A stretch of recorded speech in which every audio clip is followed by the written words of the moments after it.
የህይወቴ በቃ ግራ የተጋባበት ጊዜ ነበረ። ትዝ የሚልሽ ሆነ አግኝቼሽ ነበረ የሆነ ቀን ላይ 05 አካባቢ። አዎ እኛ ሰፈር መጥተ ነበረ። የዛን ጊዜ ማለት በጣም በህይወቴ ግራ የተጋባበት በጣም ግራ የገባኝ ጊዜ ነበር እና መጣሁኝ አዲስ አበባ መጣሁና በጣም ብዙ ሌሊቶችን እንቅልፍ አጣሁኝ። የእውነት ውስጤ ይጨነቅ ነበረ። በጣም ማየው መንገድ ውስጥ ምገባ ያክል ይሰማኝ ነበር። ከዛም ስክሮል እያደረኩኝ የሆነ ቀን ሰሚነሽ ኪዳነ ምህረት የሚል ነገር አየሁ። ምንድነው በቃ ምንድነው ምናምን ብዬ አለፍኩት። ከዛም የሆነ ቀን ሌሊት እንቅልፍ እንዲህ ብሎኝ ሌሊት 9 ሰዓት እና 10 ሰዓት ላይ ዩቲዩብ ቪዲዮ እያየሁ ምናምን ነገር ሰሚነሽ የሚል ነገር አየሁ። ኦ ጋድ ምንድነች ጀመር ሰሚነሽ ምናምን ነው ሄድኩኝ። የሄድኩት ባይዘው ለ3 ቀን ነበረ። 3 ቀን አርብን፣ ቅዳሜ፣ እሁድን ልመለስ ማለት ነው። ከዛ አታምኝም 2 ወር ቆየሁኝ። ጌታን 2 ወር ቆየሁ ነው የምልሽ። እዛ የነበሩት አባት መጋቢው በጣም ብዙ አስተማሩኝ። መምህር መታሰቢያ የሚባል ከአዲስ አበባ የሚመጣ መምህር ነበረ። በጣም ተንከባከበኝ፣ አስተማረኝ፣ ስለ ሚስጥራት ነገረኝ፣ ስለ ሚስጥረ ቁርባን፣ ስለ ሚስጥረ ሚሮን፣ ስለ ሚስጥረ ስላሴ ሁሉም ነገር አስተማረኝ ምናምን። ተረጋጋሁ። ይሄ የውስጤ ጩኸት ይሄ ክርስቶሎጂ ምናምን ያልሽው አንቺ ቅድም መልስ አገኘልኝ። አንድ አይነት መልስ በቃ አረፍኩ። የዛሬ ተረጋጋሁ ምናምን ነገር። እዛ ቆየሁኝ ምናምን ጸበሌን ተጸበልኩኝ ምናምን ነገር ረጅም ጊዜ ቆየሁ። ከዛን የክርስትና ስሜ ሁላ ጠፍቶብኝ ነበር። እንደ አዲስ ክርስትና ተነሳሁኝ። ከዛን መጣሁልሻለሁ። ከዛን ይመስገን አሁን ሰላም ነኝ። ነገርሽ ነበራ ባለፈው ግሸን ነበርኩኝ። የዛሬ 3 ቀን ምናምን ነው የመጣሁት ከግሸን። መነኩሴ አክስታለችኝ። የ32 ዓመት አክስት አለችኝ። 32 ዓመቷ ነው፣ መነኩሴ ነች። በ13 ዓመቷ ነው የመነኮሰችው እና እሷንም አየኋት። አስተርዮ ማርያምን እዛ ከበርኩኝ ምናምን ነገር አረፍኩኝ። ከበረከቷ ተካፈልኩኝ። ከቃል ኪዳኗንም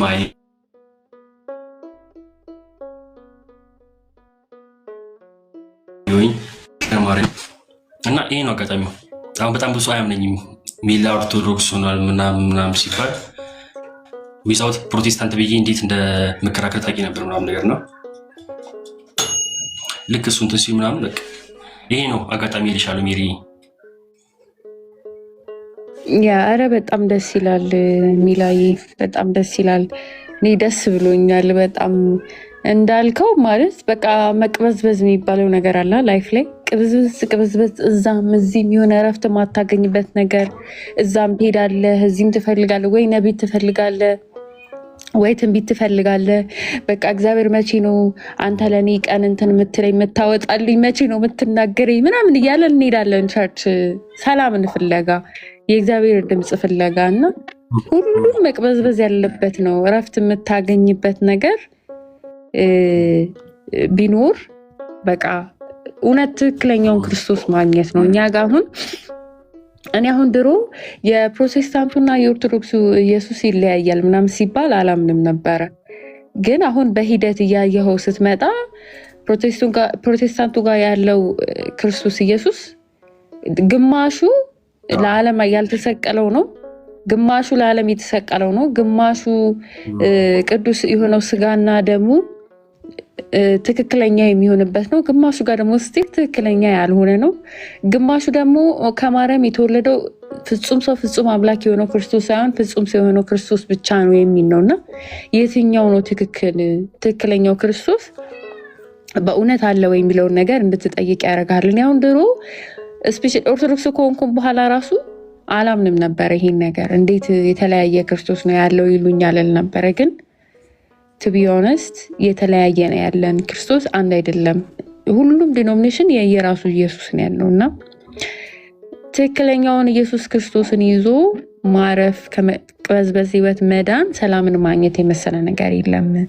እና ደግሞ በተጨማሪ እንኳን እመቤቴ ማርያም ረዳችን። እመቤቴን እኔ በጣም ከምነግርህ በላይ ሚላ በጣም ነው የምወዳት። እኔ እንዴት ቃላት ኤክስፕረስ ማድረግበት ቃላት የለኝም አሁን ላይ። ማለት ስሰማ ስለሷ መነገር ሲጀምር እንባይ ነው የሚቀድመኝ። ስለሷ ማውራት ስጀምር እኔ ራሴ እንባይ ነው የሚቀድመኝ። በቃ ራሴን መቆጣጠር እስከማልችልበት ደረጃ ነው የምደርሰው። እመቤቴን በቃ እንዴት ብዬ ልንገርህ?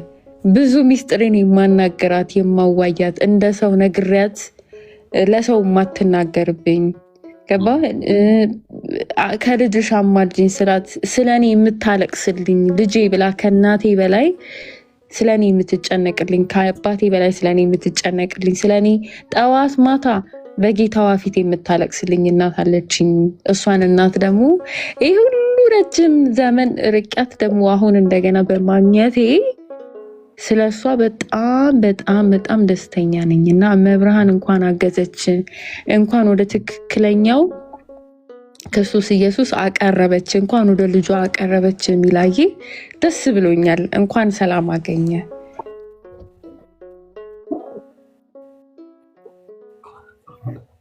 ቴንኪዩ ሜሪ፣ ቴንኪዩ በጣም አመሰግናለሁ።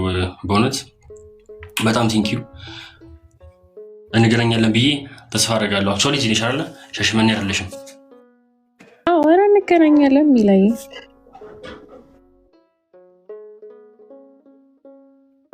እንገናኛለን፣ እናወራለን።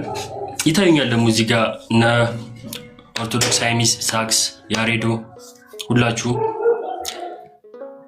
ካላስቸገርኳችሁ ኔትወርክ እንዳይዘኝ ታፕታፕ ብታደርጉልኝ ደስ ይለኝ ነበረ።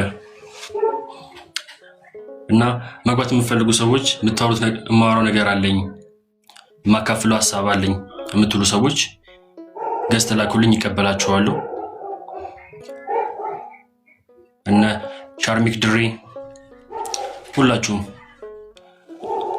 የምናገረው አለ የምትሉ ሁላችሁም እጠብቅሃለሁ። ደሴ፣ ሜላት፣ ያሬድን ባስገባው ደስ ላይ ነበረ ፍቃዱ ከሆነ ኮሜንት እያደረገልኝ ነበር ቅድም። ያሬዱ ፍቃደኛ ነህ ለመግባት? ልላክልክ?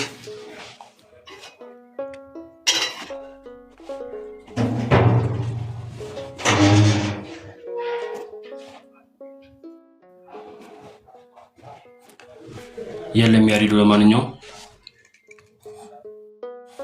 ያሬዱ አለ። ኢንቫይት አድርገኝ እስኪ።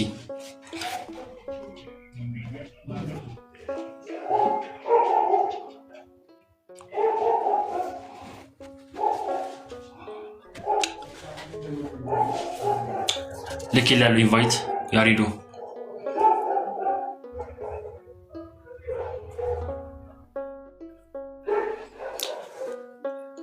ማውራት የምትችል ከሆነ አክሴፕት አድርግና እንድናወራ።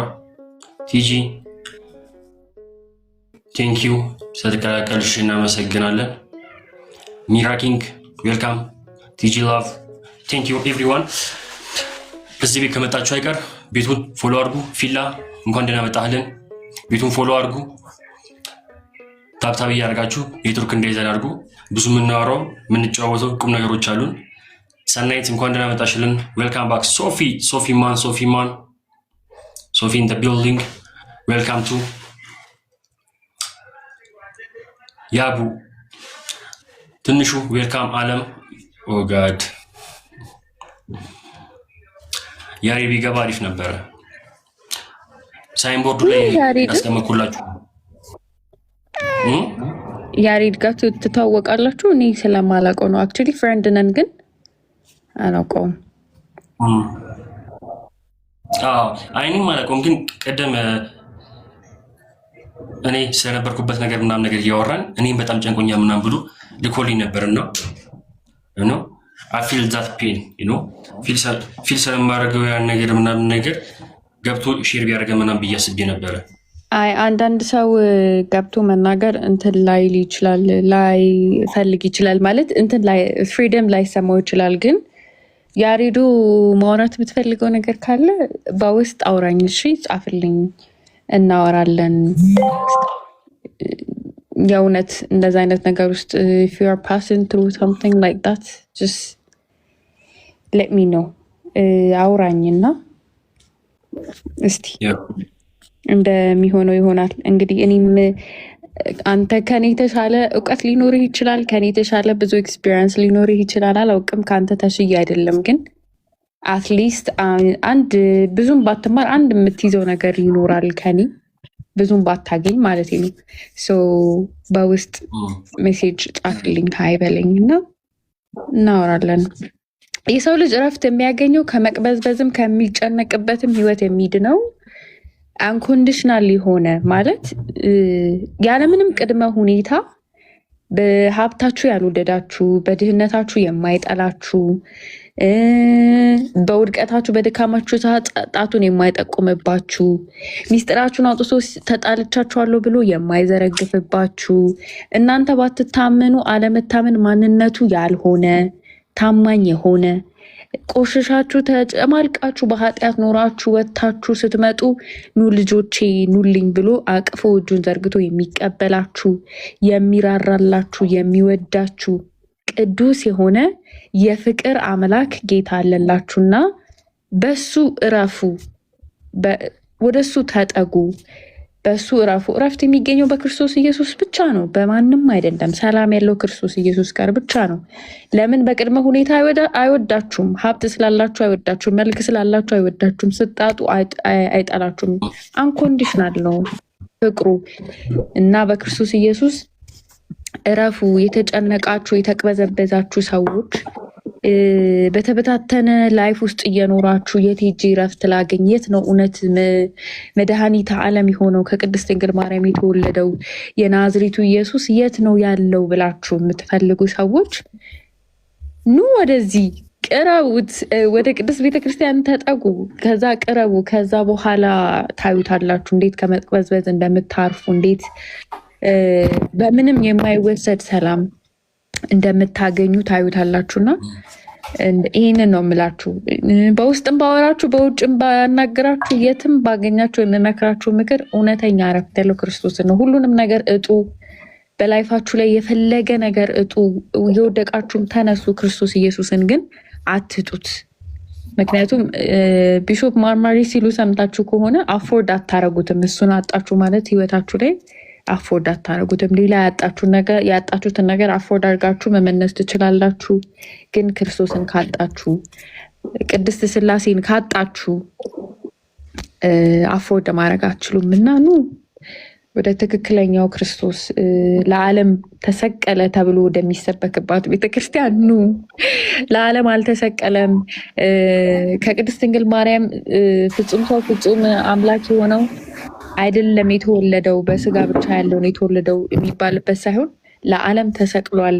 ከቅድስት ድንግል ማርያም በፍጹም በሰውነቱ በፍጹም አምላክነቱ ተወልዷል ተብሎ የሚሰበክባት ቤተክርስቲያን፣ ትክክለኛ ስጋና ደሙ የሚሰጥባት ቤተክርስቲያን፣ ያልተቀላቀለ ከላይ እስከታች ተመሳሳይ የሆነ እውነት ያለባት ቅድስት ቤተክርስቲያን ጋር ኑ እላችኋለሁ። ባሮኪ ከመጣ እኔ ብዙም አልናገርም። ባሮኪ ሰላም ብያለሁ። አንጣላለን በእውነት እንዳልወጣ ቃልት ያሰማልን። እኔ ዝም ብዬ ቁጭ ብዬ ሰማን የመጣሁት የሚገምሽ ሰፈር ምናምን ሰዓት አደጋ ተነስቶ ምናምን ወተን ላይቭ ላይ ነገር ነበርኩና ወተን ምናምን ተጎዳ ባሮኪ እስካሁን እንግዲህ ያው ወደዛ ጋር መቅረብ አልቻልንም። ኤሌክትሪኩ ምናምን ትንሽ እያለ ስለነበር ሰዓት አደጋ ምናምን መተዋር አክቹዋሊ። ግን ልልሽ የፈለኩት ምንድን ነው በዚህ በመዋከቡ ሁኔታ ውስጥ ሆንን እንዲህ የሚያረጋጋን ደስ የሚልን የፍቅርን ቃል እግዚአብሔር ፍቅር ስለሆነ የእግዚአብሔርን ቃል እያካፈልሽ ነውና ደስ በሚል አንደበት ጌታ አሁንም ጨምሮ ጨማምሮ ይስጥልን፣ ቃልት ያሰማልን። እኔ የገባሁትኝ ሰው ምናምን ሰዎች ወንድሞች እህቶች እንዲሰባሰቡ ምናምን ነው። ይሄን የመሰለ ቃል በደንብ እንድናደምጥ ነው ሰብሰብ ብለን የገባሁት እንጂ ምንም እንትን እላለም። ሜሪሻ ብታቆሚ ደስ ያለኝ በእውነት ቀጥል። ደስ የሚል ሀሳብ ነበር። እንትን ብዙ ጊዜ ብዙ ነገር የተማርኩብህ የምማርብህ ወንድሜ ነህ እና እግዚአብሔር ያክብርልኝ። አመሰግናለሁ። አይሆፕ ግን ማንም ሰው እንዳልተጎዳ አንተም እንኳን ደህና ሆንክ፣ እንኳን ወጥ አመለጥክ። ጎበዝ ባጭና ሲሉ ሰምቻለሁ። ባሮኪ እኛ ያለንበት ቤት ላይ ሳይሆን ከኛ ጀርባ ነው እንትኑ የተነሳውና ሱቆች ምናምን ነገር ነበሩ። እዛ አካባቢ ነው እንትን ያለው እና በጣም ያሳዝናሉ። ይሄ ሰው ዘመኑን ሙሉ የለፋበት ምናምን በደቂቃዎች ውስጥ ነው የሚያልፈው። ማለት እየተጋደልን ያለ ነው። ለዚህ ነው እየተማማትልነት ያለው። ለዚቹ ነው ተዉት ንብረት። እኛ ማታ ተኝተን ጠዋት ላንነሳ እንችላለን። ተዋት ዓለምን። ዓለም ልክ እንደ ብራና ተጠቅልላ የምታልፍ ነች እና መጋደላችን በውኑ ለምንድን ነው? ለሰማዩ ቤታችን ነው ወይ ሲባል አሁን እኛ እየተጋደልን ያለነው ደግሞ አይደለም የሰማዩን እዚህ ምድራዊ ርስት እንኳን እንድናገኝ የሚያደርገን አይደለም። የምናርፍበት እንዲሆን አያደርገንም እና ተቀዝባዥ እና መጋደላችን ምናምን መጋደላችንና ድምፄ የኔ ይደረባል መሰለኝ ለምን እንደሆነ አላውቅም። እና ብቻ እንደዚህ አሁን እልሻለሁ ሚልሻዬ ቃል ያሰማልን። ሂጂበት። ድንገት ከወረድኩም ታች ሆኜ ይሰማልን። ድንገት ከወረድኩም እስካለውም ድረስ እላለሁ። ቀጥይ እሺ። አቁምሽ የነበረውን እኔ ያው ጨምሮ ነገር ለምንድን ነው የሚያስተጋባው? ሚላ ወይ የሚላ ሚዩት አድርገው በቃ አንተን ሚዩት እያስተጋባ ነው።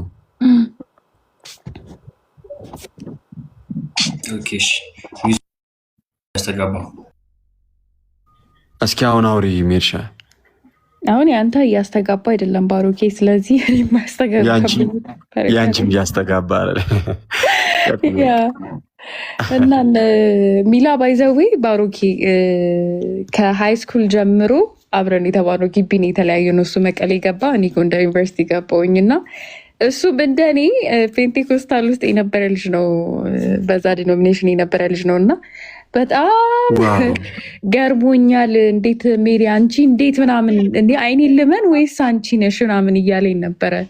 አንቺማ አይደለሽ ምናምን ብዬ ነበር አለኝ። እዛ ታስቸግር ነበራ የሆነ ስፒከር ምናምን እየያዘች እና አላምበለም ጌታ ልቤ በቃ ደነገጥ አለ። ምንድን ነው ሜሪ ነሽ ምናምን ብዬ ነበር አለ። እኔ ነኝ እና እንዴት ነው ተርኒንግ ፖይንቱ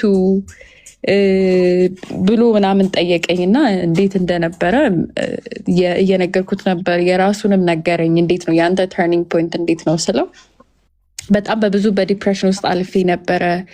ያው ሰላምን ፍለጋ ተንከራትቻለሁ። ወደዛ ወደዚህ ተቅበዝብዤ ነበረ እና ማይሆን ሲቹዌሽን ውስጥ ልገባ ስል ሰሚነሽ ኪዳነ ምሕረት ሄድኩኝ አለ። ከዛ በኋላ ነው እንግዲህ የነበሩበት ጥያቄ በትን ነገር ምናምን እንትን እያለ መጥቶ ወደ አንዲቷ ቅድስት ቤተክርስቲያን ኦርቶዶክስ ተዋህዶ የተጨመረው ማለት ነው እና ደስ ይላል። ዋው! እግዚአብሔር አምላክ የተመሰገነ ይሁን። ከዚህ የላቀ ታላቅ ደስታ የለም።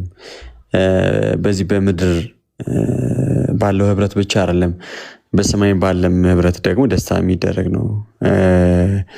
አንድ ንስሐ በሚገባ በአንድ ኃጥ ምክንያት በሰማይ መላእክት ዘንድ ደስታ ይደረጋል እና በሰማይ ባለው ህብረት ደስታ ይፈጸማል። ይሄ ደስታ እግዚአብሔር አምላክን የሚያስደስተው ነው። ሰዎች ከሞት ወደ ህይወት የሚመጡበት፣ ከድቅድቁ ጨለማ ወደሚደነቅ ታላቅ ብርሃን የሚመጡበት፣ ጌታም የሞተው ለዚህ ነውና አይዚህ የሞተልን ለዚህ ይህንን ህይወት እናገኝ ዘንድ ነው። ከዛም ጨለማ እንወጣ ዘንድ ነው። ይህንን ተስፋ የሆነውን እርሱን ክርስቶስን የህይወት ምንጭ የሆነውን ማንን? ጌታን የኛ እንድናደርገው ነው፣ ገንዘብ እንድናደርገው ነው እና እርሱ የኛ ያደረገን በዋጋ ነው። እኛ ደግሞ የእርሱ የሆነው ደግሞ በጸጋ ነው እና ተመልከቱ፣ በነፃ እርሱ በመስቀል ላይ የከፈለውን ታላቅ ክፍያ ጸጋ ስጦታውን ሁሉ አትረፍርፎ ሰጠን እና አንዳች ያጎደለብን የለም። ለምሳሌ ቅድስና የባህሪው ነው አይደለ? የባህሪው የሆነውን ራሱ እንኳን ተካፋይ ሲያደርገን ምን አለን? እኔ ቅዱስ ነኝና እናንተም ቅዱሳን ሁኑ አለ። እና ምን ያልሰጠን ነገር አለ? ስለ ወዳጆቹ ራሱን አሳልፎ የሰጠ ብርሃን እርሱ፣ እውነተኛ ብርሃን እርሱ ነው። ከዛ በጸጋው በኩል ደግሞ ምን አለን? ብርሃናችሁ በሰው ሁሉ ፊት ደግሞ ይብራ ደግሞ አለን። ምን አይነት ጌታ እንዳለ ነገር እና ምንም ሳይሰስት ሁሉን የሚሰጥ ያለውን ሁሉ የሚሰጥ ጌታ፣ ራሱን ስለ ወዳጆቹ አሳልፎ ወደ ሰጠው ጌታ መምጣት ማለት ለዘላለም ከእርሱ ጋር መኖር ማለት ነው። ለዘላለም በህይወት ከጌታ ጋር መኖር ማለት ነው እና ቀላል የሚባል ነገር አይደለም። እጅግ በጣም ደስ የሚል ነገር ነው። አሁንም ጅማሬ አይደለም፣ ትልቁ ነገር ፍጻሜ ነው። ሰማሊያ ሊባል ነበር ወይንም ሳጥናኤል። እንደሚታወቀው ሰይጣን አስቀድሞ ያገለግለው የተፈጠረ ነበረ። በአመፃ በትዕቢት ደግሞ ወደቀ። ከወደቀም በኋላ የሚመለስ ልብ ስለሌለው በዛው በአመፃው ብዙዎችም ደግሞ እየጣለ ይቀጥላል እና ብዙዎች ተሰነካክለው ወድቀው ቀርተዋል። ይሁዳ ሐዋርያ ሆኖ ጀምሮ ነበር፣ ፍጻሜም እንደነበር አይተናል። የሚገርመው ነገር በክርስቶስ ቀኝ ደግሞ የነበረው ደግሞ ወንበዴ ነበር፣ ነፍሰ ገዳይ ነበር። በደቂቃዎች ልዩነት የኛ ጌታ ምን ግፈኞች መንግስቱን ይናጠቋታል አይደል? በደቂቃዎች የሚገርማችሁ በትንሽ ደቂቃዎች ደግሞ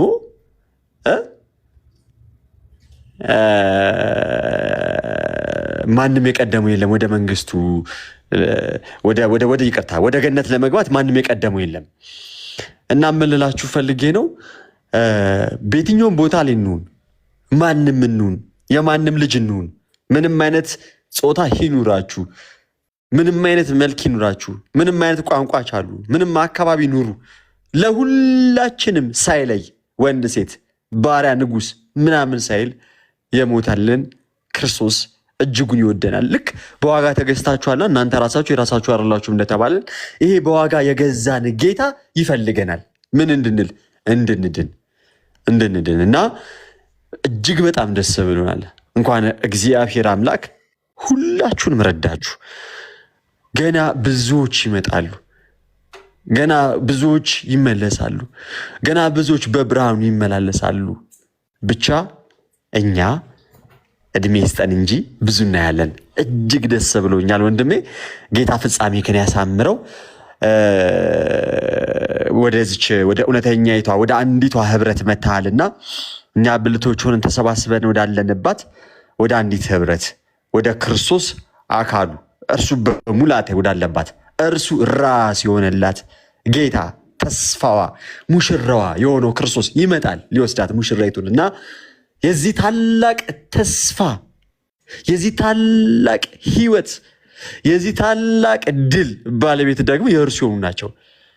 ልክ በኖህ ዘመን ብዙ ጀልቦች፣ ታንኮች ሊኖሩ ይችላሉ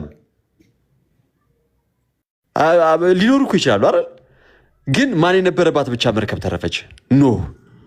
አሁንም በአዲስ ኪዳን እኮ እኔ የኢየሱስ ነኝ ብለው ራሳቸውን የሚገልጡ ብዙ አብያተ ክርስቲያናቶች አሉ። በጣም ብዙ አይነት ቤተክርስቲያኖች አሉ። ሁሉም መጠሪያቸው የክርስቶስ የሚል ነው። ግን አስቀድመው መጽሐፍም እንደሚናገረው ልክ ሁለተኛ ዮሐንስ ላይ በመልእክቱ ዮሐንስ ሲናገር አንድ ብቻ ምዕራፍ ባለችው ቁጥር 9 ላይ በክርስቶስ ትምህርት ለማይኖር አምላክ የለውም ይላል። አሁን በደንብ ስንመረምር ማነው በክርስቶስ ትምህርት ያለው? ማነው ይሄ ቅብብሎሹ ያለው? ክርስቶስ የመሰረታት ሐዋርያት የሰበሰቧት ያስተላለፉላት ሐዋርያን አበው ያስቀጠሏት እኛ ጋር የደረሰ እስከ ዓለም ፍጻሜ ድረስ የሚቀጥል ያንኑ አንዱኑ ትምህርት ይዞ ልብ አድርጉ፣ ሃይማኖት የሆነውን ትምህርት ሳትጨምር ሳትቀንስ ይዛ ያለች ቤተክርስቲያን አለችን ራሱ ጌታ እንዳስተማራት እና በዚች በእውነተኛይቷ ቤተክርስቲያን ውስጥ ካልገባን መዳን የለም ነው። የሚመጣው ሙሽራይቱ ነው የሚወስደው። ታማኝ ሙሽራ ስለሆነ አያስጠብቃትም፣ ጥሏትም አይቀርም። የሰጣትን ተስፋ አይነጥቃትም። ራሱን አሳልፎ ሰጥቷል ለእርሷ ለሙሽራው ለቤተ ክርስቲያን ማለት ነው። እና አሁንም ምናልባት ለመመርመር የምትፈልጉ ለማወቅ የምትፈልጉ ጌታ ይረዳችኋል፣ ያግዛችኋል። ብቻ ከጥላቻም ከምንም ነገር ውጡና መጽሐፍ ቅዱስን ስታነቡ ክርስቶስ የሚያስተምረውን ትምህርት በደንብ እዩ፣ ተመልከቱ። ማነው ክርስቶስ የሚያስተምረው ብላችሁ ኑና ሰው ሰራሽ ትምህርት ነው ያለን ወይንስ የክርስቶስ የሆነ ትምህርት አለን የሚለው ትረዳላችሁ። በደንብ እያወቃችሁ ትመጣላችሁ፣ ታጠናላችሁ፣ ትመረምራችሁ፣ ትፈልጋላችሁ። ያኔ ጌታ የምሬ ነው ብላችሁ አያሳፍራችሁም። ፍለጋችሁ እሱን ነበራ። ለሞት አይተዋችሁም። ለእናንተ ብሎ ራሱን አሳልፎ ሰጥቷል። ስለዚህ ባለ ተስፋ እንድትሆኑ የክርስቶስ እንድትሆኑ ጌታ ይርዳችሁ። በደንብ ተመልከቱ፣ እዩ፣ መርምሩ፣ ፈልጉ፣ ህይወትን ታገኛላችሁ። ደስ ብሎኛል ሚላንዬ፣ እንኳን ጌታ ረዳ። እጅግ በጣም ደስ ብሎኛል። እግዚአብሔር አምላክ የተመሰገነ ይሁን። ይህን ላደረገ እግዚአብሔር አምላክ የተመሰገነ ይሁን። መልካሙንና እውነቱን ለገለጠ አሁንም ደግሞ ልብህን ይጠብቅ፣ ፍጻሜህንም ደግሞ ያም ሁላችንንም ከደጋጎቹ ከነ አብርሃም ከነ ይስሐቅ ከነ ያዕቆብ እቅፍ ያኑርልን። በእረፍታችንም ጊዜ ልክ በዚህ በሉቃስ ወንጌል ላይ እንደነበረው ማለት ነው። ያ ድሃው አልዓዛር ወደ አብርሃም እቅፍ እንትን እንዳለ ማለት ነው። እና ብቻ እግዚአብሔር ይመስገን፣ እግዚአብሔር ይመስገን። ደስ ብሎኛል በጣም።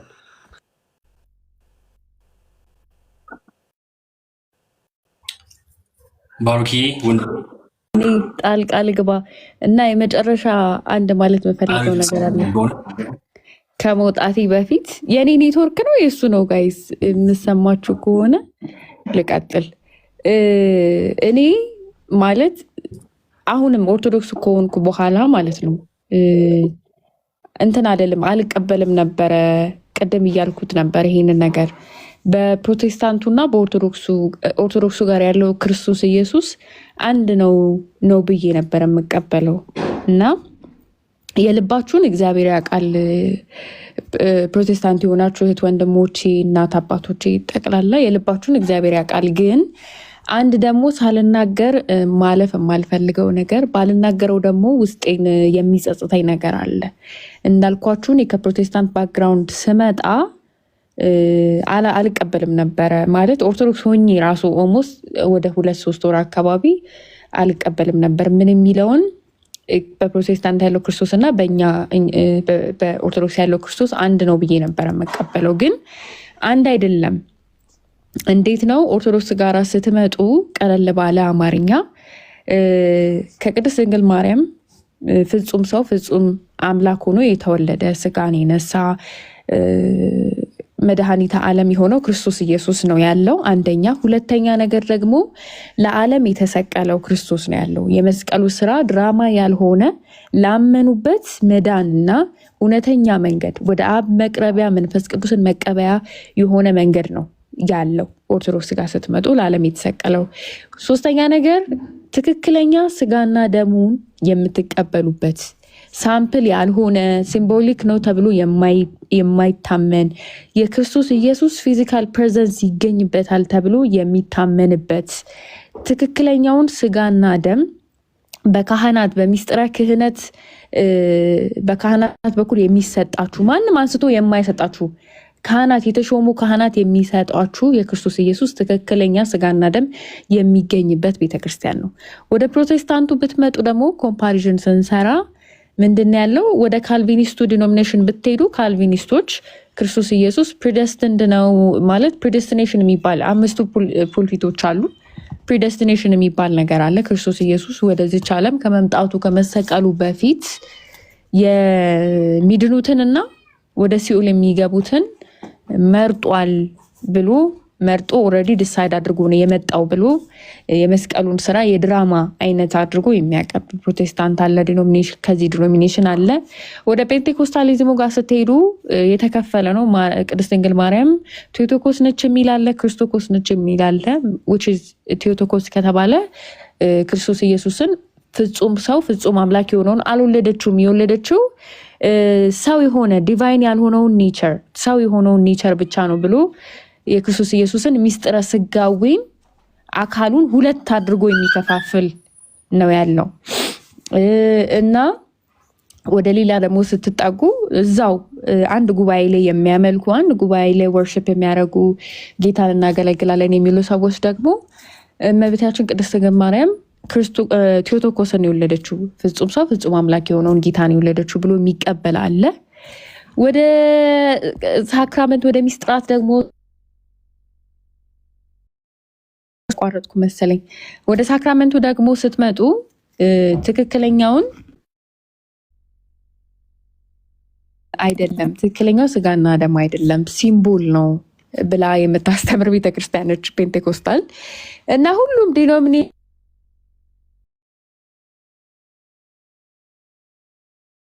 ሄዱ ሁሉም ዲኖሚኔሽን ጋር የተለያየ አይነት አስተምሮ ነው። በሚስጥረ ስጋዌ በድህነታችሁ ጉዳይ ላይ እርግጠኛ ባልሆናችሁበት ነገር ላይ አትቆዩ።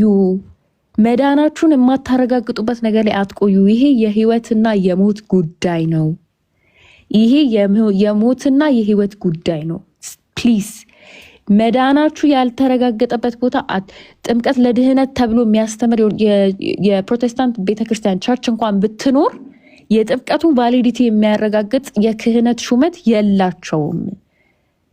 ሚስጥረ ክህነት የሚባል ነገር አለ እና ቫሊዲቲው እንኳን የጥምቀቱ ቫሊድ መሆኑ የቅዱስ ቁርባኑ ቫሊድ መሆን ያጠራጥራል። ስለዚህ እባካችሁ ድህነታችሁ ሳልቬሽን የሚባለው ጉዳይ ያልተረጋገጠበት ቤተክርስቲያኑ ቸርች ውስጥ አትቆዩ። በቃ ኢሚዲየትሊ የራሳችሁን ሪሰርች ስሩ፣ ጸልዩበት፣ ጾሙበት። ከዛ በኋላ እግዚአብሔር ወደ ራሱ መንገድ ይመራችኋል። እባካችሁ በቃ እኔ የምለምናችሁ ነገር ይሄ ነው። እስቲል እኔ ኦርቶዶክስ ከሆንኩ በኋላ እግዚአብሔር በሚያውቀው ማለት ነው አንድም ቀን የፕሮቴስታንቱ ክርስቶስ ኢየሱስ እና የኦርቶዶክስ ይለያል ብዬ አምኜ አላውቅም ነበረ። ግን እነዚህ ነገሮች ሪላይዝ ማድረግ ስትጀምሩ ስትጠይቁ እያያችሁ ትመጣላችሁ ምን ያህል እንደሚለይ። ለዓለም የሞተው ነው፣ ከቅድስት ድንግል ማርያም በስጋና በመለኮት የተወለደው ነው፣ እውነት ቅዱስ የሆነው ስጋና ደግሞ የሚሰጥበት ነው የሚለው ነገር እየተጠራጠራችሁ ትመጣላችሁ። ጥምቀት ለድህነት ተብሎ የሚማርበት ነው ወይ? እሱንስ ቢሆን የጥምቀቱ ቫሊዲቲ ትክክለኛ ነው ወይ? ያለ ክህነት ማን ነው እንዲያጠምቁ ስልጣን የሰጣቸው? ማን ነው ቅዱስ ቁርባን እንዲሰጡ ስልጣን የሰጣቸው የሚለውን ነገር ጠይቁ እና አትፈሩበት። ምንም የሚያስፈራም የሚያሳፍርም ነገር የለውም። እኔ ኦልሞስት ለ2-3 ተንከራትቻለሁ ማለት ፓስተሩ ጋር ስትሄዱ እንደዚህ አይነት ጥያቄ ስጠይቁ ይበሳጫል፣ ምዕመኑንም ስትጠይቁ ይበሳጫል። ለምን ትጠይቃላችሁ ይባላል። ከዛ ሶሻል ሚዲያ ላይ ወጥታችሁ ደግሞ እርዳታ ስትለምኑ እስቲ የሚያውቅ ሰው ካለ ኤክስፕረስ ያድርግልኝ ይሄን ነገር ያብራራልኝ ብላችሁ ስትሉ ደግሞ ለምን ቸርቿ ሄዳ አትጠይቅም? ለምንድን ነው እዚህ መታ የምትጠይቀው? ለአቴንሽን ነው ወይ ትባላላችሁ። እና ይሄ ነገርም ቢኖር ስትራግልም ቢኖር ከድህነታችሁ የሚበልጥ ነገር የለም። በቃ ከመዳን የሚበልጥ ነገር የለም እና ድህነታችሁን የማታገኙበት ቦታ ለአንድ ሰከንድ አትቀመጡ። ክርስቶስ ኢየሱስ እንደ ሌባ ነው የሚመጣው። ነገ ሊመጣ ይችላል፣ አታውቁትም። እና እባካችሁ ዘይታችሁን ሞልታችሁ ሙሽራችሁን ጠብቁ። ሳያልቅባችሁ ዘይታችሁ ከማድጋችሁ ሳያልቅ ሙሽራችሁን ተስተካክላችሁ ጠብቁት በቻላችሁት አቅም። መቼም በሱ ፊት የሚያቆመን ነገር የለም። እኛ ቆሻሾች ነን፣ በጣም ቆሻሾች ነን። ጌታ ፊት የሚያቆመን ነገር የለም። በጀጅመንት ቀን መጥቶ እንዴት አደረጋችሁ ብሎ ፊታችን እንኳን ሊጠይቀን አይደለም ፊቱን የምናይበት አቅምም የለንም። በጣም ቆሻሻ ሰዎች ነን። ክርስቶስ ኢየሱስ የፐርፌክሽን መጨረሻ የሆነ አብ ወልድ መንፈስ ቅዱስ ቅድስት ሥላሴ የሆነ አምላክ ነው ያለን። የተቀደሰ ማደሪያው ዙፋኑ የተቀደሰ አምላክ ነው ያለን። ሲመጣ በፊቱ የምንቆምበት አቅም የለንም። ቢሆንም ግን አትሊስት አንድ የሆነው ክርስቶስ ኢየሱስ የሚሰበክበት ቤተክርስቲያን ኑ፣ መዳናችሁን ተቀበሉ፣ እለት እለት ድህነታችሁን እለት እለት ፈጽሙ። አንዴ ድኛለሁ፣ የክርስቶስ ጽድቅ ጽድቅ ሆኖ ተቆጥሮልኛል፣ ስራ አያስፈልገኝም፣ ዋንስ ሴቭድ ኢዝ ኦልዌይስ ሴቭድ እያላችሁ ጊዜያችሁን አታባክኑ። በጣም ወዳችኋለሁ። መቼም እኔ ካለች ካለችኝ እውቀት ነው ያካፈልኳችሁ። እናንተ በጣም ከኔ የተሻላችሁ ትኖራላችሁ አላችሁ በእርግጠኝነት እና ወዳችኋለሁ።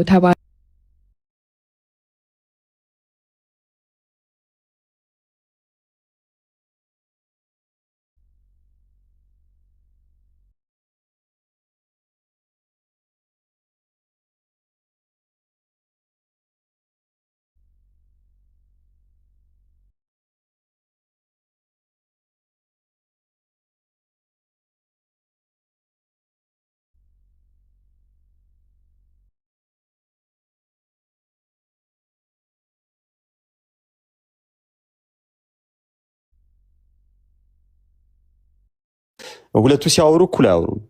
በዛ በችግር ውስጥ ያለፈ ሰው ስለ ድህነት ሲጠየቅ በደንብ የተሻለ አብራርቶ ይናገራል። ምክንያቱም ህይወቱ ነበረ፣ ምክንያቱም ያለፈበት ነበረ እና ሜሪሻ ያለፈችበትን፣ የመጣችበትን፣ የተጓዘችበትን፣ ያየችውን፣ የፈለገችበትን፣ ያነበበችበትን ከዛም ደግሞ የወጣችበትን ቦታ ሁሉ በደንብ በአጭር ደቂቃ ውስጥ ጥርት አድርጋ አሳጥራ ባጭሩ ገልጣልናለች እና እኔ በሜሪሻ ሁልጊዜ ነው የምደነቀው የምገረመውም እና ሁልጊዜም ጌታ ይበልጥ ደግሞ ከዚህ በላይ ደግሞ ያብራልሽ እና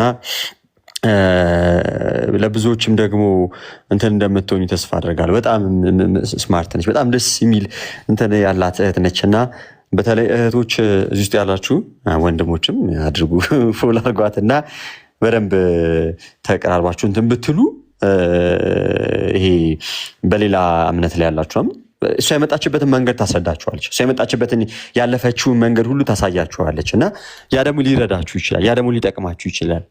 ሰው እንደዛ አደርጉና አንድ እህት ምን አለች መሰላችሁ?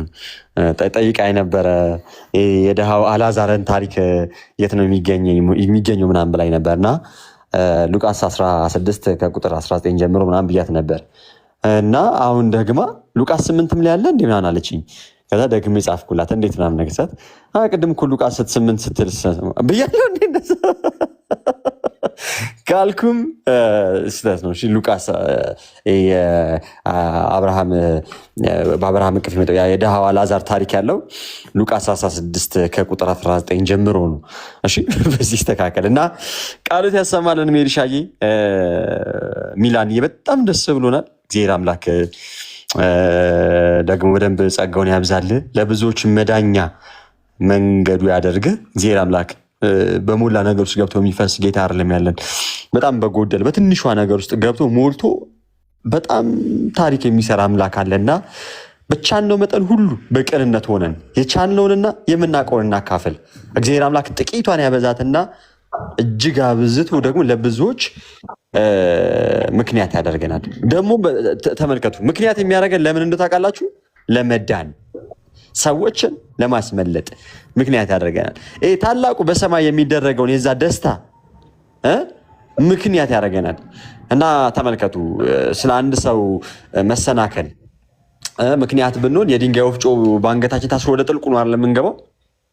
ለአንድ ሰው መዳንስ ምክንያት ብንሆን እናንተ አስቡት። እና እግዚአብሔር አምላክ የተመሰገነ ነው። እጅግ በጣም ደስ ብሎኛል ወንድሜ ሜሪሻዬን በድጋሚ ቃል ያሰማልን።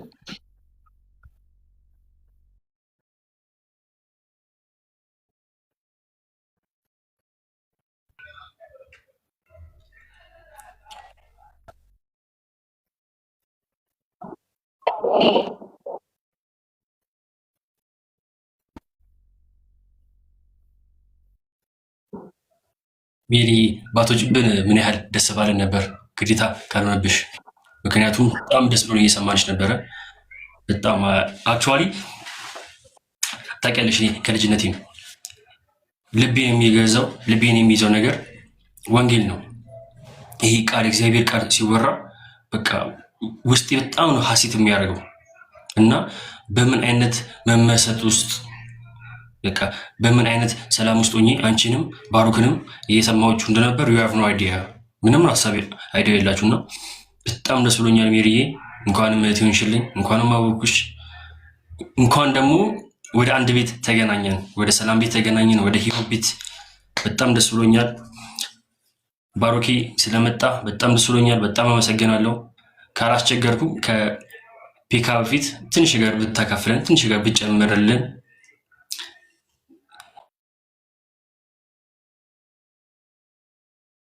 መሰባሰባችን ለመልካም ነውና ትንሽ ነገር ጠብ ብታደርግልን በጣም ደስ ይለኝ ነበረ። እሺ አይ እኔ ከመግባቴ በፊት ሜልሻን እየሰማኋት ነበርና በጣም ብዙ ነገሮችን ነበር ስትናገር የነበረው። በጣም የሚጠቅሙ ለሁላችንም የሚረዳንን ነገርም ስታወራ ነበርና ገብቼም ጥሩ ነገርም አስተላልፋለች፣ ጥሩ መልእክትና እኔ ጀስት የገባሁትኝ ደስ ስላለኝ ነው ስትናገር ስሰማት እሷ። እናም ደግሞ ቀላል አይደለም። አብሮ አደግ ሆነ አስበዋል። አብሮ አደግ ብለው አብራችሁ ምናምን ነገር ዩኒቨርሲቲ ላይ የተለያያችሁት ይመስለኛልና ሁለታችሁም ያኔ ፕሮቴስታንት ነበራችሁ አይደል?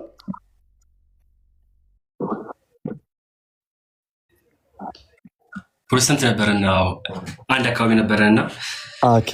እኔ እንደውም እነሱ ቸርች ይሄድ ነበር በጣም ብዙ ጊዜ፣ ምክንያቱም አርት ነበር ሻሸመኔ ላይ አንድ አርት ሚኒስትሪ ነበረና እሺ፣ እዛ ላይ ደግሞ አንዱ ካራክተር ነበርና ቸርችን ዞር ነበር ምናምን ነገርና 4-5 የእነሱ ቸርች ሄጃለሁ ምናምን ነገር። ከዛም ባለፈ አስ የቤስት ፍሬንድ እናወራ ነበር ምናምን ነገርና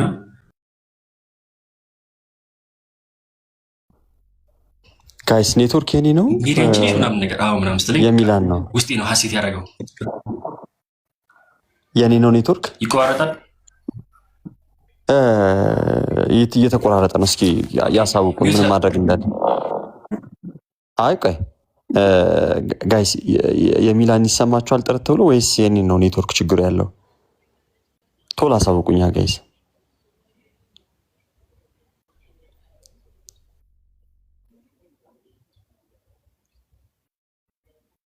ይሰማችኋል?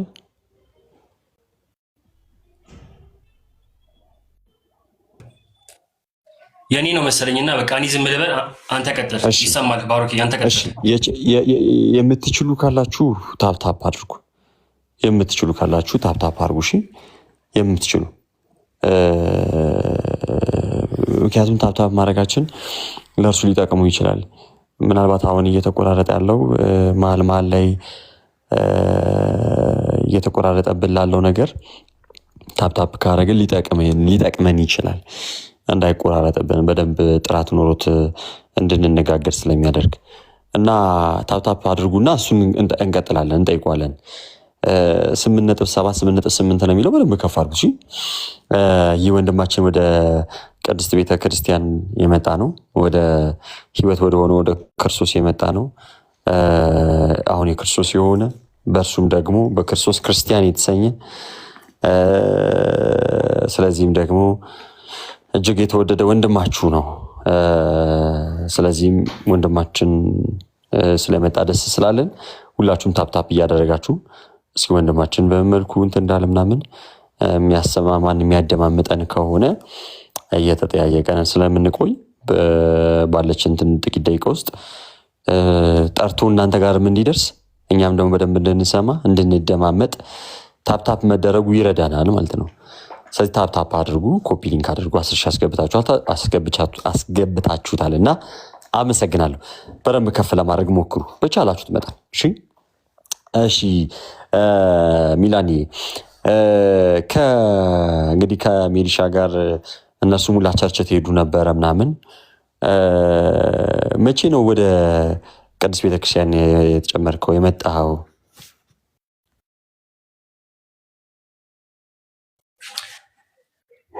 አክቹዋሊ ወደ ሰኔ አንድ ዓመት ይሞላኛል። ይሰማል ድምፄ? በደንብ ይሰማል። አሁን ጥሩ። አሁን ታፕታፕ ሲደረግ አሁን ጥሩ ሆኗል። ሰኔ 1 ሲመጣ ወደ 1 ዓመት ይሆናል። እግዚአብሔር አምላክ የተመሰገነ ይሁን። ቤተክርስቲያንን እንድታያት፣ ትምህርቶቿን እንድትመለከት፣ እንድታጠና ምክንያት የሆነ የነበረው ነገር ምን ነበር?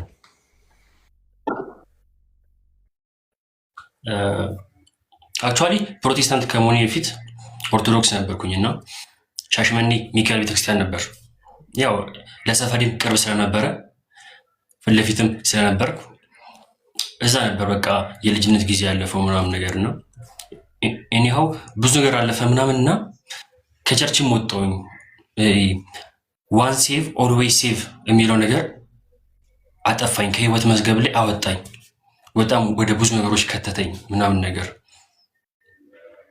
ከዛን አዲስ አበባ መጥቼ ምናምን ነገር አጋጣሚ ስክሮል እያደረኩ እያለ ሰሚነሽ ኪዳነ ምህረት የሚል ነገር ምናምን ሰማሁ። ከዛ ምንድን ነው ምናምን ነገር ማየት ጀመርኩ፣ አንዳንድ ቪዲዮዎች ሰሚነሽ ምናምን የሚል ኦኬ ምንድን ነው ምናምን ብዬ የነበርኩበት ሰዓት በጣም ስትረስ ላይ ስለነበርኩኝ ኦኬ ለምን ለ3 ቀን አልሄድም አርብን ቅዳሜን እሁድን ብዬ አሰብኩና ሄድኩኝ። አርብ ቅዳሜ እሁድን። ከዛን 2 ወር ቆየሁኝ። ለ3 ቀን ብዬ የኩት ልጅ 2 ወር ቆየሁኝ። እግዚአብሔር ይስጣቸው እዚያ የነበሩት መምህር ኃይለማርያም አስተማሩኝ። መምህር መታሰቢያ በጣም አስተማረኝ። ስለ ምስጢራት፣ ስለ ቁርባን፣ ስለ ምስጢረ ሥላሴ፣ ስለ ምስጢረ ሚሮን አስተማረኝ ምናምን ነገር። በቃ ነፍሴ ተረጋጋች። በቃ ሳስብ ኦኬ አም ዘ ራይት ስፖት አልኩኝ። በቃ አሁን ትክክለኛ ቦታ ላይ ነው ያለሁት ማለት ነው። ልቤ ያረፈው ለዚህ ነው። እና የቤተሰብም ጸሎት ነበረ። አክስቴ በጣም ጸልልኝ ነበር ምናምን ነገር ትሳለልኝ ነበር ነው ሁሌ ትለኝ ነበር ኦርቶዶክስ መሆንህ አይቀርም ትመለሳለህ፣ የጊዜ ጉዳይ ነው እንጂ ሲገባህ ትለኝ ነበርና በዛ ጊዜ ያሳለፍኳቸው ነገሮች ወደ ቤተክርስቲያን እንድመጣ መንገድ ሆኑልኝ። ሰሚነሽ ነው ክርስትና የተነሳሁት እንደ አዲስ። ኢቭን የክርስትና ስሜን እንኳን ረስቼው ነበረ። ቄደርሜ ሰሚነሽ ተጠመኩኝ። ክርስትናም እንደ አዲስ የተነሳሁት እንደ አዲስ ነው የክርስትና ስሜት ሰጠኝ እና በዚህ መንገድ ነው የመጣሁት። እግዚአብሔር አምላክ የተመሰገነ ይሁን። ቤተክርስቲያን የእረፍት ቤት ነች። ቤተክርስቲያን ሆስፒታል ነች። የታመመ ሁሉ ሄዱ የሚፈወስባት ቤት ማለት ነው። ሐኪሙ ደግሞ የማይሳሳት የእውቀት ባለቤት ራሱ ባለቤቱ ክርስቶስ ነው። መድኃኒቱ ደግሞ አሁንም ውጠነው ሳይድ ኢፌክት የሌለው ውጠነው ለሌላ ህመም የማያጋልጠን ውጠነው ደግሞ የማያሳምመን ለዘለዓለም እረፍትን የሚሰጠን ህይወትን የሚያስገኝልን የጌታችንና የመድኃኒታችን የኢየሱስ ክርስቶስ ክቡር ስጋው ክቡር ደሙ ነው መድኃኒቱ። እና ቤተክርስቲያን በአጠቃላይ የድህነት ቦታ ነች፣ የእረፍት ቦታ ነች። እና በቤተክርስቲያን ውስጥ ያንን ያጣውን የነበረውን አለመረጋጋትና እረፍት ማጣትን በቤተክርስቲያን ውስጥ እረፍትን፣ ጥምቀት ደግሞ አንዲት ናትና ያ አንዲቷን የሆነችን ደግሞ ጥምቀት ደግሞ አስቀድሞ ኦርቶዶክስ ስለነበረ ድጋሚ ጥምቀት ስለሌለ የንስሐ ጥምቀት የሚባል አለ በቤተክርስቲያን ስርዓት። የቄደር ጥምቀት እሱ ልጅነትን የማግኛ ጥምቀት ግን አይደለም። ሰዎች የንስሐ ጥምቀት ይባላል። እርሱን ደግሞ አጥምቃ ድጋሚ ደግሞ ስመ ክርስትና ሰጥታ ይሄ የክርስቶስ መሆኛው የክርስቶስ የሆነውን ታላቅ የሆነ ወንድማችንን እንግዲህ በትልቁ በክርስቶስ በተመሰረተው በእርሱ ጥበቃ ያለው በመንፈስ ቅዱስ ጥበቃ ያለው እስከ ዓለም ፍጻሜም ደግሞ የማይለያት ሁል ጊዜም አካሉ ሆና ያለች ሙሽራ ሆና ወዳለች ወደ አንዲቷ ቤት ደግሞ መጣና ያው ለኛም ወንድማችንን ታሪኩን እየነገረን ነውና ስለዚህ ስለሆነው እግዚአብሔር አምላክ የተመሰገነ ይሁን። ከዛ ከመጣ በኋላ ትምህርትን ተማርክ። ለ3 ቀን ነበር ልትሄድ የነበረው። አረፍተና ሰላሙ ደግሞ ደስ አለ። በዛ ያለው ጸጥታም ተመቸ እና ቆየ አይደለ? በጣም ጥሩ ጎበዝ። ከወጣ በኋላ ግን የነበርክበት ማለትም የነበርክበት ምስቅልቅል ያለ አንድ ያልሆነ እዛም እዚህም የተለያየ ብዙ አይነት ትምህርት የነበረበት አንደኛው ስለ መዳን ሲናገር ሌላ ክርስቶስ ብሎ ይጀምርና ከዛ በኋላ ግን በሆነ ነገር ይጨርሳል። አንደኛውም ክርስቶስ ብሎ ይጀምርና በሆነ ነገር ይጨርሳል።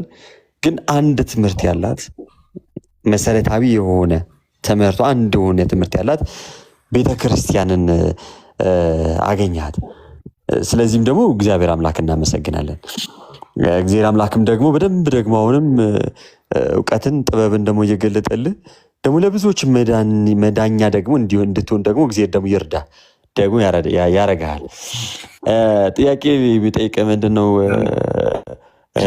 ቀጥሎ እንትን በቤት ውስጥ አንተ ብቻ ነበር ሄደህ የነበረው እና በምንስ አጋጣሚ ነበር ፕሮቴስታንት የሆንከው?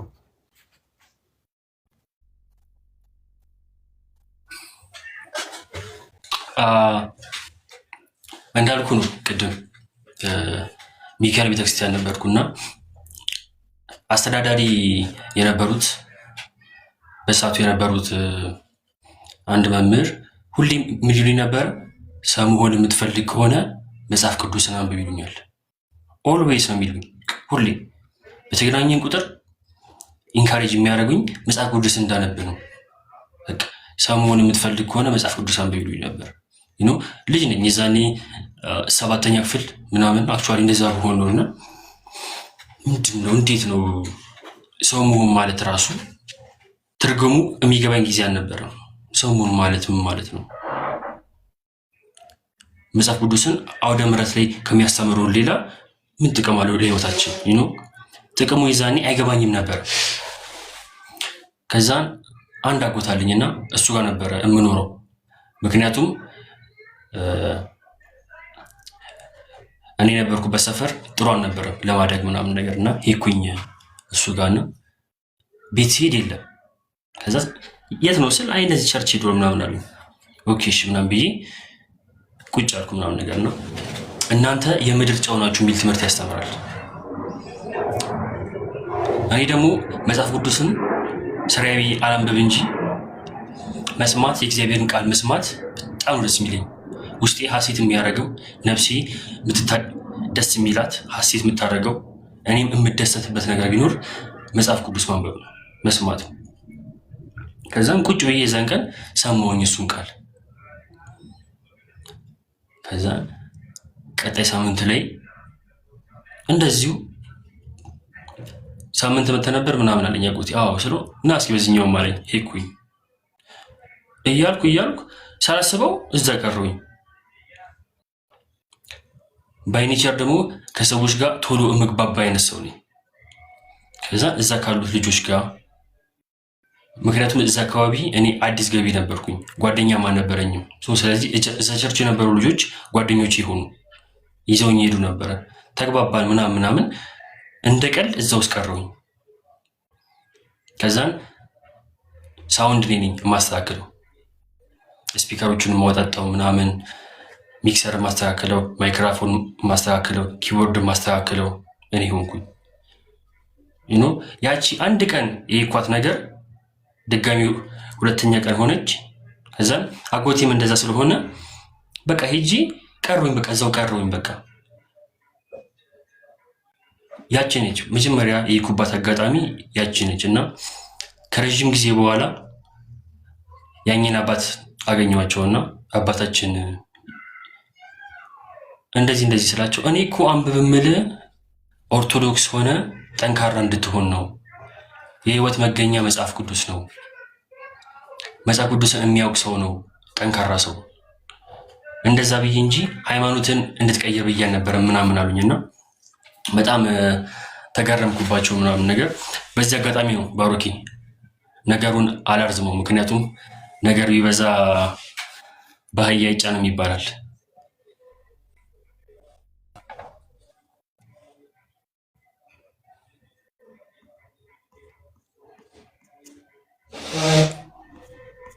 በጣም ነው የሚገርመው። እግዚአብሔር አምላክ እንኳን ረዳ መሀል ላይ የኔ ኔትወርክ ተቋርጦብኝ ነበር። ብዙ አልሰማውም።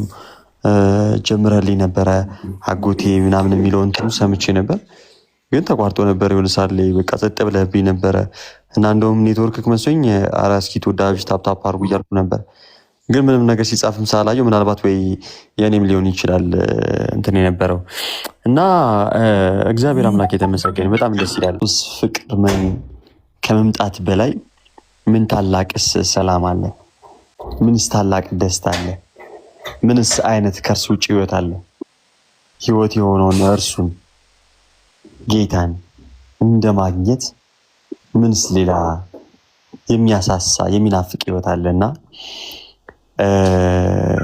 እንደው እጅግ በጣም ነው ደስ ያለን ላንተ ሚላኒ 99 ታምነውት እያለ ሲዘምር እንደሰማ ነው። ይህን ሀሳብ በዚህ በሉቃስ ወንጌል ላይ ምዕራፍ 15 ከቁጥር 1 ጀምሮ ቀራጮችና ኃጢአተኞች ሁሉ ሊሰሙት ወደ እርሱ ይቀርቡ ነበር አለና ፈሪሳውያንና ጻፎችም ይህስ ኃጢአተኞችን ይቀበላል ከእነርሱም ጋር ይበላል ብለው እርስ በርሳቸው አንጎራጎሩ። ይህንንም ምሳሌ ነገራቸው እንዲህ ሲላል 100 በግ ያለው ከእነርሱም አንዱ ቢጠፋ አለ 99 በበረሃ ትቶ ታምነውት እያሉ የነበሩት 99ን በበረሃ ትቶ አንዱን ያቺን የጠፋቿን በግ ሳይንቅ ያቺ አንዱን የጠፋቿን በግ ፈልጎ የሚመጣ ትጉህ እረኛ ስላለን አንዲቷን በግ ፍለጋ ወደኛ መጣ። አንዲቷን በግ በጌታ ስም የሚገርማችሁ ነገር እኛን ከፍ ለማድረግ እርሱ በእግዚአብሔር መልክ ሲኖር ሳለ ከእግዚአብሔር ጋር መተካከልን መቀማት እንደሚገባ ነገር አልቆጠረውም። ነገር ግን የባሪያን መልክ ይዞ በሰው ምሳሌ ሆኖ ራሱን ባዶ አረገ ይለናል ፊልጵስዩስ ምዕራፍ 2 ከቁጥር 6 ጀምሮ ስናነብ ራሱን እኛ እንድንሞላ ዘንድ እርሱ ራሱን ባዶ አረገ። እኛን ከብር ዘንድ እርሱ ተዋረደ። በምስሉም እንደ ሰው ተገኝቶ ራሱን አዋረደ፣ ለሞትም ያውም የመስቀል ሞት እንኳ የታዘዘ ሆናል። በመስቀል ላይ የዋለው የኛ ጌታ ለምንድን ነው ካልን ኢሳያስ በትንቢቱ እንደነገረን ስለኛ ሲል ነው።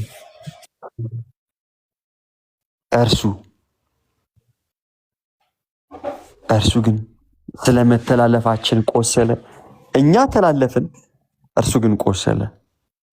ስለ በደላችን ደቀቀ፣ ከዛስ ያ የደህንነታችን ተግሳጽ ደግሞ በእርሱ ላይ ነበረ ካለን በኋላ በእርሱም ቁስል እኛ ተፈወስን። እኛ የተፈወስነው ክርስቶስ ቆስሎልን ነው።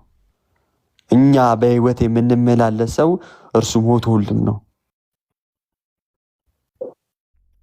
የከበረ ደሙን ያፈሰሰልን ከኃጢአታችን ሁሉ እንድንነጻ ነው እና እንዲያክል ወደ ወደደን ጌታ መምጣት፣ እንዲያክል የወደደንን ጌታ ማወቅ፣ እንዲያክል በወደደን ጌታ ስር መገኘታችን ብቻ እንዴት ደስታና ሰላም እንደሆነ አስቡት።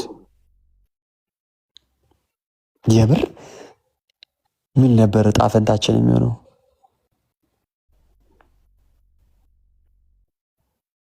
የምር ምን ነበር የእኛ ዕጣ ፈንታ የሚሆነው? አስባችሁታል ጋይስ?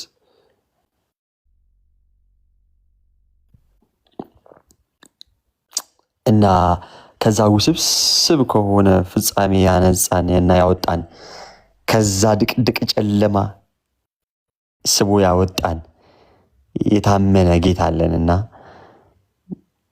አሁንም ከበረቱ ውጭ ያላችሁ ጊዜው ገና ነው፣ አልረፈደም። መጠየቅ፣ መመርመር፣ መፈለግ፣ ማወቅ፣ መድረስ፣ መቅመስ፣ ከዛ በህይወት መኖር ትችላላችሁ። ምክንያቱም እኛ ድንቅ ጌታ ነው ያለን። እኛ አሁን በእረፍት ጥላ ውስጥ ነው ያለ ነው። ይህንን የህይወት ምንጭ የሆነውን ራሱ ህይወት የሆነውን ክርስቶስን ማግኘት ካልቻለን በጨለማ ውስጥ አለን። አይናችንን ብርሃን ያያል፣ በጨለማ ውስጥ ግን እንጓዛለን፣ እንደነቃቀፋለን።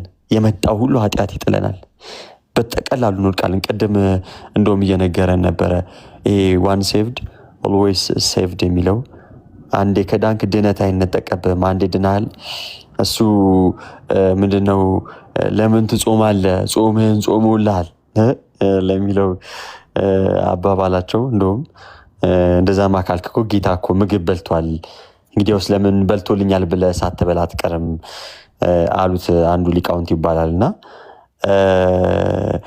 እያንዳንዱን ነገር እንደው እግዚአብሔር አምላክ ኃጢአት እየሰራን እንደልባችን እየፋነንን እንደው እንድንኖር ሂሳብ ዘግቶልን የሄደ አይነት ነገር እናስመስሏለን ነው። እንደዛ አይደለም። እንደውም በምን መልኩ ያ ኢኒሻል ሳሊቬሽን ወይም የመጀመሪያው እንድነት በምን በኩል እንዳገኘ ነው ከነገረን በኋላ ቅዱስ ጳውሎስ በዚህ በኤፌሶን መልእክቱ ምዕራፍ 2 ከቁጥር 8 ጀምሮ ሲናገር እንደዚህ አለ። ምን አለ? ተመልከቱ፣ ጸጋው በእምነት አድኗችኋልና የእግዚአብሔር ስጦታ ነው እንጂ ከእናንተ አይደለም። ያንን እንድነት ለመዳን ያንን ስራ የሰራው እግዚአብሔር ነው።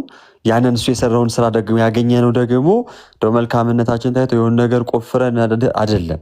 በቃ እርሱ ክርስቶስ የሕያው እግዚአብሔር ልጅ መሆኑን አምነን ነው። ኦኬ። ከዛ በኋላ አምነን ስንጠመቅ በዕለተ ዓርብ የሰራው በመስቀሉ የሰራው ስራ ያንን ለኃጢአታችን ስለሁላችን የከፈለውን ዋጋ ገንዘብ ማድረግ እንችላለን ማለት ነው። ከዛ ማንም እንዳይመካ ከስራ አይደለም ማለት የሆነ ነገር አድርገንም አድርጎት ቢሆን ኖሮ ይሄንንማ ስለ ፍቅር ያደረገው ሊሆን አይችልም ነበር። ምክንያቱም ስለሰራነው ነገር ክፍያ ሊሆን ነው። ግን አይደለም፣ ማናችንም ልንመካበት አንችልም። ምንመካው በእርሱ ነውና መመኪያችን የሆነው እርሱ ምንም በጎ ነገር እንኳን ሳይኖረን በአመፃና በኃጢአት ውስጥ ሳለን እንኳን ሞተልን። ከዛ ይህንን በምን ሰጠን? በስራ ነው አይደለም፣ በጸጋው ሰጠን፣ አስተላለፈልን። በጸጋው በኩል ሁሉን ሙሉ አረገልን እና ጎዶሎ የነበረችዋን በጨለማ ውስጥ የነበረችዋን ዓለም ሞልቶ በብርሃኑ አንጸባረቃት፣ አስዋባት ማለት ነውና እዚህ ኤፌሶን 2:8 ላይ ቁጥር 10 ላይ ቀጠልና ማንም እንዳይመካከስ አይደለም ካለ በኋላ እንደው አንድ ጸድቀናልና እንደው እንደዛ ነው ምንም ከኛ እንትን አይልባልም ነው አይደለም። እንዲህ አለ፣ እኛ ፍጥረቱ ነንና አለ። ተመልከቱ ለምን እንደተፈጠርን ሲናገር እንመላለስበት ዘንድ እግዚአብሔር አስቀድሞ ያዘጋጀውን መልካሙን ስራ ለማድረግ በክርስቶስ ኢየሱስ ተፈጠርን። አስቀድሞ ራሱ ይህንን በጎውንና መልካሙን ስራ ለማድረግ ነው በክርስቶስ ኢየሱስ የተፈጠር ነው፣ የእርሱ የሆን ነው። ለዛ ነው እኮ ብርሃናችሁ በሰው ሁሉ ፊት ይብራ የተባል ነው። ቅዱስ ጳውሎስ ሮሜ መልእክቱ ምዕራፍ 2 ቁጥር 7 ላይ ምን አለ? በበጎ ስራ በመጽናት አለ። ተመልከቱ፣ ግንዱ ላይ ለመጣበቅ ከኛ የሰራነው አንዳች ስራ የለም። ልክ ዮሐንስ ወንጌል ምዕራፍ 15 ቁጥር 1 ላይ እውነተኛው የወይን ግንድ እኔ ነኝ አለ፣ ገበሬውም አባቴ ነው አለ። በእኔ ያለ ፍሬ የማያፈራውን ያስወግደዋል አለ። ፍሬ ካላፈራን ምን እንሆናለን? እንወገዳለን። ፍሬ ማፍራት ከኛ ይጠበቃል ማለት ነው። ቅርንጫፍ ለመሆን ግን ከኛ የሰራነው ነገር የለም ነው። ተመልከቱ፣ ቅርንጫፍ ከሆነን በኋላ ፍሬ ማፍራት ከኛ ግዴታ አለብን። ቅርንጫፉ ለመሆን ግን ከኛ የሰራነው አንዳች ነገር የለም። በጸጋው በቸርነቱ በምህረቱ ምን ሆነን? እርሱ ላይ ቅርንጫፍ ሆነን ተጣበቀን፣ እውነተኛው የወይን ግንድ ላይ። ከዛ በኋላ ግን ፍሬ እንድናፈራ ሲያጠይቅ እውነተኛው የወይን ግንድ እኔ ነኝ፣ ገበሬውም አባቴ ነው፣ በእኔ ያለ ፍሬ የማያፈራውን ያስወግዷል አለ። ፍሬ ካላፈራን እንወገዳለን ማለት ነው። አንዴ ድነናልና በእኔ ያለ ሲል በክርስቶስ የሚሆነው እኮ የዳነ ነው። የክርስቶስ የምትሆነው እኮ ስትድን ነው። የክርስቶስ የሆንን እኛ ከዳንን በኋላ ግንዱ ላይ ተጣብቀን ያለን ቅርንጫፎች ነን። ቅርንጫፍ ከሆንንስ በኋላ ፍሬ ካላፈራን ምን እንሆናለን? አንዴ እንደፈለገን ኃጢአት እየሰራ እንደው ተዘግቶልን የሄደ ሂሳብ ያለ ነገር ይመስል አይ በቃ አንዴ እኮ ጸድቀሃል፣ ስለዚህ ጽድቅን ያገኘው በእንትን አይደለ በስራ አይደለም እና ታዲያ በስራ ያላገኘውንማ በስራ አታጣውም ይለዋል። ተመልከቱ። ያገኘነው በስራ አይደለም፣ ያገኘነው በጸጋ ነው። ያገኘነው ከኛ ምንም ነገር ተፈልጎ አይደለም። ከኛ አንዳች ነገር ብቻ ነው የተፈለገው። እርሱ ምንድነው? ማመን ምን መሆኑን በዛ በአለቱ በክርስቶስ ኢየሱስ የሕያው እግዚአብሔር ልጅ መሆኑን አምነን ልክ እንደ ኢትዮጵያዊ ጃንደረባ ሐዋርያት ሥራ ምዕራፍ 8 ከቁጥር 26 ጀምሮ ስናነብ እንደምናገኘው ውሃ እንዳልጠመቅ ምን ያግደኛል ሲል በፍጹም ልብ ካመንክ ተፈቅዶልሃል ተባለ። በፍጹም ልብ ካመንክ ተፈቅዶልሃል ተባለ። ክርስቶስ ኢየሱስ የሕያው እግዚአብሔር ልጅ መሆኑን አምናለሁ አለ። ልክ ጴጥሮስን ብፁዕ ያስባለውን ቃል ማለት ነው።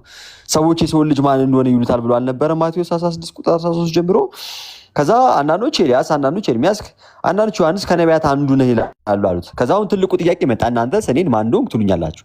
አሁን ለዓለም ሁሉ ሕዝብ የሚጠይቅ ጥያቄ ነው። አንተ ክርስቶስን ማን ብለህ ታምነዋለህ ነው ትልቁ ጥያቄ። ክርስቶስን አምነዋለሁማ ሁሉም ይላል።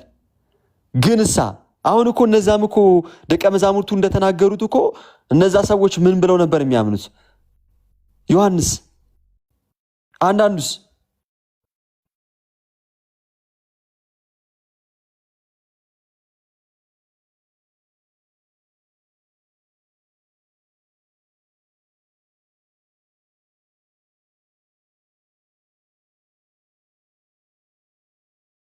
ሩም ነው መያዝና መመልከት ያለባችሁ።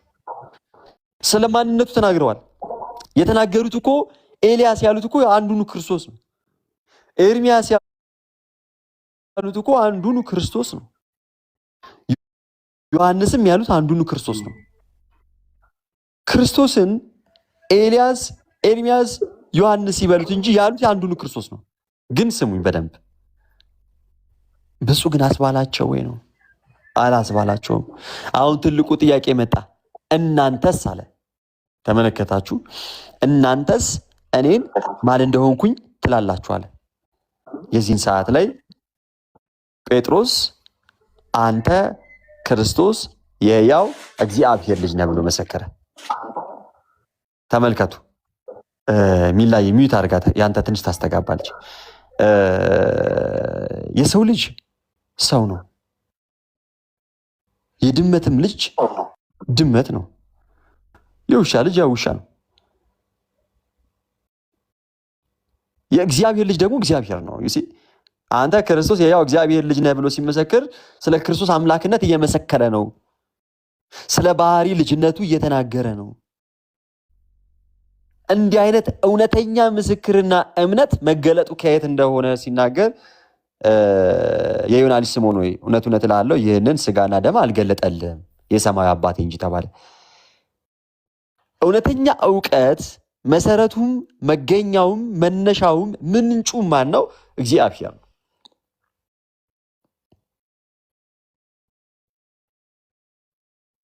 እግዚአብሔር ነው እና ክርስቶስን ማወቅ ሳይሆን ያወቅከውን ጌታ ምን ብለህ አወቅከው፣ ምን ብለህ ታምነዋለህ የሚለው ነገር ማተር ያደርጋል ማለት ነው እና ቅዱስ ጳውሎስ በዚህ በሮሜ መልእክቱ ምዕራፍ 2 ከቁጥር 7 ላይ እንዲህ አለ። እርሱ ከቁጥር 6 ጀምሮ እርሱ ለእያንዳንዱ እንደ ስራው ያስረክበዋል። ተመልከቱ፣ እርሱ ለእያንዳንዱ እንደ ስራው ያስረክበዋል። ስለዚህ የምትረከበው የምታጭደው ዘር አለ ማለት ነው። ያን ዘር ደግሞ የዘራኸውን ነው። ያልዘራው ከየትም ሊመጣ አይችልም። ማንም የዘራውን ያንኑ ደግሞ ያጭደዋል የተባለው። ስለዚህ እርሱ አለና ለእያንዳንዱ እንደ ስራው ያስረክበዋል ካለ በኋላ በበጎ ስራ በመጽናት ሮሜ መልእክት ላይ ቅዱስ ጳውሎስ ምዕራፍ 3 ላይ ምን እንደሚል ታውቃላችሁ? ስራ ሲል የትኛውን ስራ እንደሆነ ልንለይ ይገባል። እንደው መልካም ስራ አያስፈልግም እያለ አይደለም። አንድ ምዕራፍ ቀደም ብሎ ምዕራፍ 2 ላይ ከቁጥር 6 ጀምሮ ምን አለ? እርሱ አለ ለእያንዳንዱ እንደ ስራው ያስረክበዋል ካለ በኋላ በበጎ ስራ በመጽናት ምስጋናንና ክብርን የማይጠፋንም ህይወት፣ ተመልከቱ፣ የማይጠፋንም ህይወት ለሚፈልጉ የዘላለምን ህይወት ይሰጣቸዋል። የዘላለምን ህይወት የሚሰጣቸው በምንድን ነው? በበጎ ስራ በመጽናት። ስለዚህ ከክርስቲያን ምን ይጠበቃል? ፍሬ ማፍራት፣ መጽናት፣ ደግሞ ይጠበቅበታል ማለት ነው። እና ቤተክርስቲያን የምትገርም ቤት ነች። ቤተክርስቲያን የህይወት ራሱ ክርስቶስ መገኛ ነች። እና ሁል ጊዜ አለ ቅዱስ ጳውሎስ በዚህ በፊልጵስዩስ መልእክቱ ምዕራፍ 4 ቁጥር 4 ላይ ሁል ጊዜ በጌታ ደስ ይበላችሁ፣ ደግሜ እላለሁ ደስ ይበላችኋል። እና ማንም የማይነጥቀውን ደስታ የምናገኘው በክርስቶስ ነው። ደስታችን ክርስቶስ ነው። ሰላማችን ክርስቶስ ነው። ህይወታችን ክርስቶስ ነው። ምግባችን ክርስቶስ ነው። ተስፋችን ክርስቶስ ነው። ጥበቃችን ሙሽራውን ነው። በቃ ያለዚህ ህይወት መዳን የለም፣ ያለዚህ ህይወት ተስፋ የለም። እና በሚደንቅ ሁኔታ ይህ ጌታ አንድ ነው። ልክ ኤፌሶን 4:5 ላይ እንደሚናገረው አንድ ጌታ ነው ያለው፣ አንዲት ጥምቀት፣ አንዲት ሃይማኖት። በአንዱ ጌታ ብዙዎች በስም ይመጣሉ ብሏል። ብዙዎች ስሙን እየጠሩ ይመጣሉ። እኔ ክርስቶስ ነኝ እያሉ ነጣቂ የሆኑ ተኩሎች ይመጣሉ። ብዙ ልዩ ልዩ ተአምራትን ይሰራሉ። ማቴዎስ ወንጌል ምዕራፍ 7 ላይ ጌታ እንደነገረን ራሱ በተራራው ላይ በሚሰብክበት ሰዓት የተናገረው አንድ ነገር ነበር። የማቴዎስ ወንጌል ምዕራፍ 7 ከቁጥር 16 ጀምሮ ከቁጥር 15 ጀምሮ ላንብላችሁ። እንዲህ ይላል፣ የበግ ለምድ ለብሰው ከሚመጡባችሁ አለ በውስጣቸው ግን ነጣቂዎች ተኩላዎች ከሆኑ ከሐሰተኛ ነቢያት ተጠንቀቁ፣ ከፍሬያቸው ታውቋቸዋላችሁ። ተመልከቱ የማን እንደሆኑ የምንለየው ራሱ በፍሬያቸው ነው። ስራ አያስፈልግም፣ በቃ ዘጸድቃል ክርስቶስ ምናምን ብሎ የሚጮህ ከሆነ ግን ፍሬውን እንድታየው አያረገህም። ፍሬው ላይ ጥያቄ እንድታነሳ አያረገህም። ፍሬውን እንድታስተውል አያረገህም። ፍሬውን ደግሞ ካላስተዋል ካተለየውም ነው። ይህ እኮ ነው አሁን እኮ ትልቁ ነገር።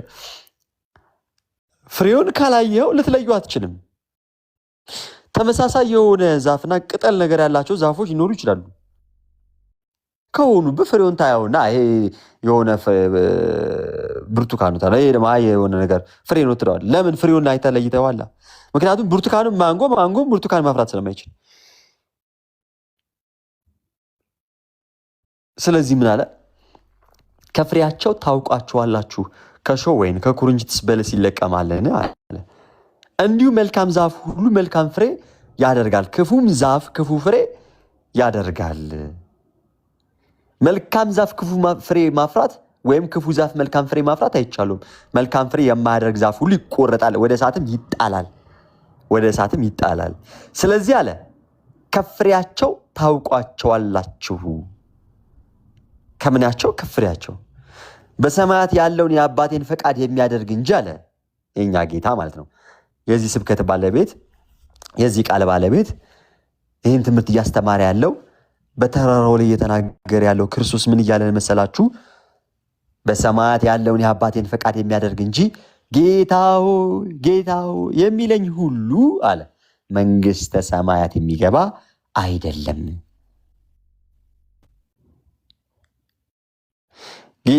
ጌታ ሆይ ስላልክ መንግስቱ ልትወርስ አትችልም።